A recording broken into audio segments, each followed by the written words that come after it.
You don't know anything about the Federal Reserve if you think it's run by Jewish people.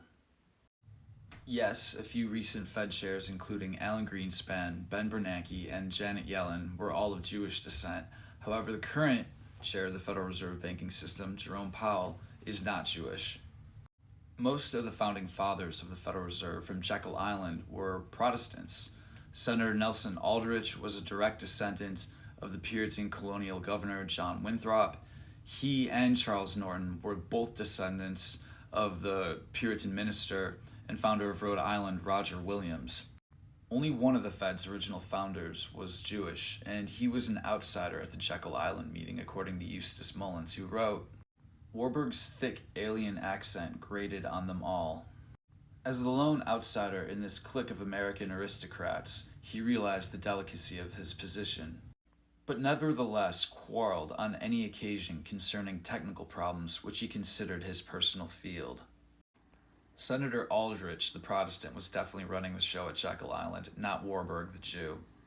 Aldrich insisted that the original legislation be named after himself, and it was, but it was defeated in 1912 because no one trusted him. Warburg had to go behind Aldrich's back and rename the legislation the Federal Reserve Act in order to trick the Democrats into passing it. Yes, Paul Warburg allegedly worked for Lord Alfred Rothschild of London, who was allegedly the mastermind of the Federal Reserve Act of 1913. But Lord Rothschild was merely the treasurer or the banker for the Anglo-American establishment, according to distinguished Georgetown professor Carroll Quigley. The Anglo-American establishment was a secret society of nerdy, narcissistic, scholastic control freaks from Oxford who tried to make the whole world British as opposed to Jewish. The Rhodes Block, or Milner's Kindergarten as the establishment was also known, was responsible for British neo-colonial disasters in South Africa, India, and Palestine. This group was behind the formation of the League of Nations after World War I, and it contemplated starting a war with Russia before World War II with Germany had even ended, meaning that this group was behind the Cold War as well. The Anglo-American establishment is best known for the Rhodes Scholarship Program, which is why the establishment was far more successful in the United States than it ever was in South Africa, India, or Palestine. Jewish people have been serving as bankers for corrupt Christian rulers ever since the Middle Ages, when Jewish people were prevented from engaging in honorable trades such as agriculture, carpentry, or ironwork, and when Christian rulers, in turn, were prevented from engaging in debt slavery or usury by the Catholic Church. The Federal Reserve is therefore the culmination of a centuries-long unholy alliance between puritanical Christians and the Rothschild bankers, rather than a global Jewish conspiracy.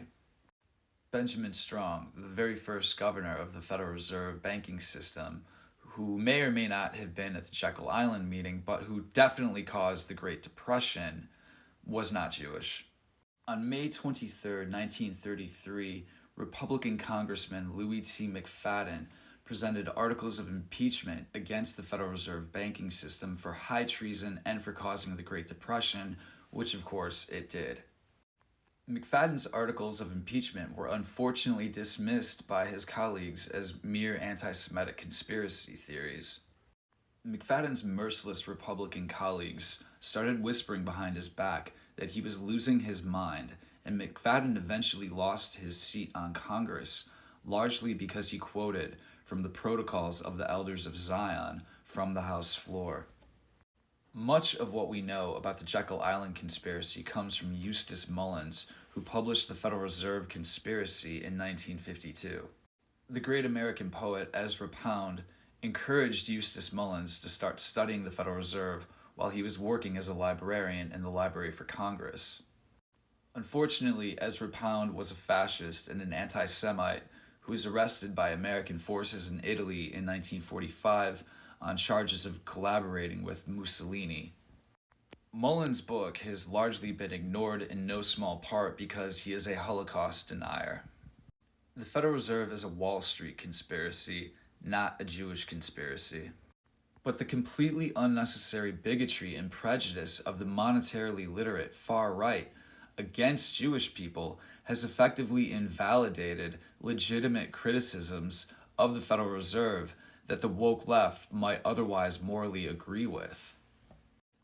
Dr. Ron Paul has come the closest to starting a viable mainstream movement against the Fed, largely, it seems, because he hasn't espoused any anti Semitic conspiracy theories.